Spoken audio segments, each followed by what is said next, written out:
So, Republican Speaker of the House Kevin McCarthy is going around making speeches about how our national debt is too high and the problem is only getting worse. He's been saying enough is enough. Stop playing partisan games, Mr. President. Defaulting on our debt is not an option.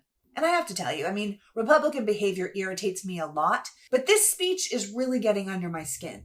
I'm completely exhausted having one of our two major political parties function entirely on lies and deception. The third in line to the president just stood in front of the nation and in all performative sincerity acted as if this economic crisis we're fighting is not one entirely of his own making. Of course, defaulting on our debt shouldn't be an option. Not paying our bills would make America the deadbeats of the world. It would trash our credit rating, the stock market, the job market, and the value of the American dollar, all while putting millions of people into immediate financial crisis. It would also be completely unnecessary because the person who could stop it from happening is Kevin, the very man on TV complaining about it. It's Kevin and the Republicans who are refusing to join the Democrats to raise the debt ceiling to pay our bills. The same debt ceiling Kevin and the Republicans had zero problem raising 3 times during Trump's presidency. The bills we owe are non-negotiable. The money's already been spent. Kevin and the Republicans were there when we passed the budget that said we were going to spend it. You don't negotiate the price after you've eaten the meal. You pay your tab. So cut the crap, Kevin. You're not suddenly so distressed about how much money America owes. It was the Republicans who increased the deficit by almost $8 trillion in the 4 years Trump was in office. That's trillion with a T. In fact, 25% of America's entire debt came from those 4 years, in part credited to the permanent tax cuts Republicans gave to America's ultra-rich and corporations. You want to save money, Kevin? Maybe stop giving it away to the people who need it the least. Now, if Republicans are sincere about lowering the debt, why don't they tell us how they plan to do that? Because President Biden and the Democrats put their budget proposal out almost 2 months ago. But the Republicans have yet to put out a single page of their budget.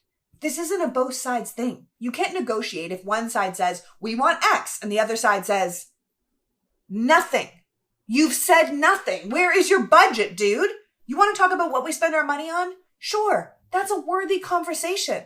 The Democrats have told you where they stand and what they want to spend their money on, but all you've done is complain. We hear about the Democrats just wanting to spend money, but historically, it's Republicans who go on spending sprees when they're in charge and then turn around and blame the Democrats for the deficit they incurred. The truth of the matter is, Biden has been reducing the deficit and proposing programs to both save and make us money. Like funding the IRS to go after the richest tax cheats, which would make us trillions of dollars, or adding 20% minimum income tax on the top 1% of households in America, which would make us hundreds of millions of dollars. But we're not going to get those things that would reduce the deficit or help the American people because the Republicans keep voting against it. We get it. You don't want the rich to have to pay anything, but you're out here complaining about the debt. So what is your proposal?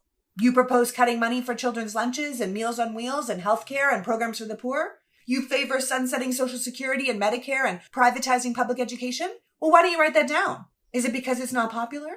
That you know that if you actually wrote down Republican ideas, people would hate it? It's just easier to point fingers and complain, right? But that's not the job. Show me your budget and I'll show you your priorities. But the budget itself doesn't even affect the fact that we still have to pay our bills. America's out of money. We're literally running on fumes. And Congress is the one with the power of the purse. And after 15 votes, the person in charge of that purse is Kevin. The only person who can defuse this bomb is him. Biden and the Democrats are ready and willing to pay our bills and have proposed their next budget. The audacity of Kevin to say stop playing games when he's the one playing games is absolutely ridiculous. The Republicans have no policy, no plan. They create crisis after crisis so they can complain and blame, but now they are threatening America with economic destruction. They're holding us all hostage and trying to get us on their side while they do it. I'm not even entirely sure House Republicans won't just tank the U.S. economy to spite the Democrats. But if they do that, then we need to be very clear about who did this to us, who's to blame, and who allowed this to happen. You don't fuck around with the faith of U.S. government credit. The president knows that. The Democrats know that. Hell, even the Senate Republicans know that. It's Kevin who's being reckless.